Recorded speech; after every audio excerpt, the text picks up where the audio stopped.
Welcome to the Extreme Underground, the show where I take a look at some of the most disturbing and controversial films in the world of cinema. Today I'll be reviewing Irreversible. Time destroys everything. Written and directed by Gaspar Noé, starring real-life husband and wife Monica Bellucci and Vincent Cassel, as well as Albert Dupontel. Even the synopsis of this film is very spoiler-heavy, so if you haven't seen the film and you want to see it without spoilers, I recommend turning off this review. This movie is in reverse chronological order, so it starts at the end. Each scene kind of goes back to the beginning of the story, so it's nearly impossible to explain without spoiling the entire movie. The most notable thing about this movie, aside from the way that it's structured, is it's supposed to make the audience feel uncomfortable right from the get-go. While the cinematography is well done, it is very dizzying and nauseating. They spin the camera, they do a lot of like swish pans, and there's a lot of really disruptive cinematography to make you feel sick. The same can be said for both the music and the tones that they use in this movie. For the first like half an hour, they actually use 28 hertz frequency, but it's something that is known for causing vertigo and would just make you dizzy,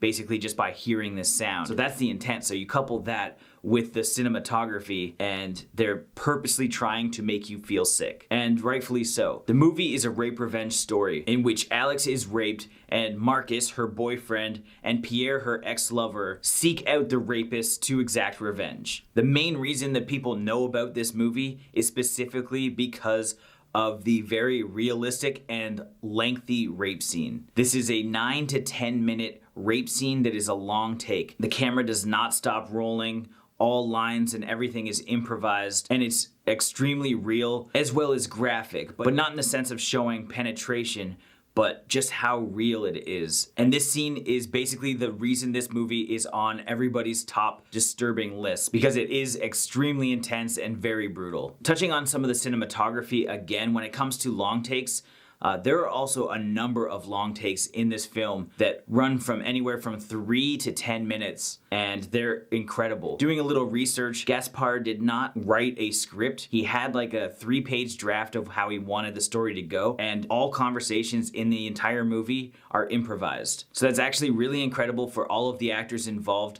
because they're able to hold these long conversations, such as one that takes place on a subway, and it was just really natural. So the actors did a stellar job. I was super impressed by not only the long takes, but finding out that they were improvising all these lines is just incredible. It is worth mentioning that they did use some digital enhancements to make some of the long takes a little bit more realistic. For example, the rape scene, they added blood on Alex's face, and this is the kind of CG that I actually really appreciate, because she wouldn't have been able to put that blood on her face and make it look natural after getting kicked in the face. So that's what makes that scene so much more real, as well as some of the other long takes. They would shoot them for a long time, and maybe they would screw something up, and they would stitch the two clips together to make the scenes a little more seamless so that they wouldn't have to continue to shoot all these long takes over and over again. Well, I appreciated the flow of this movie, and the actual revenge scene looked incredible, with a guy getting his head bashed in with a fire extinguisher. The earlier parts of the movie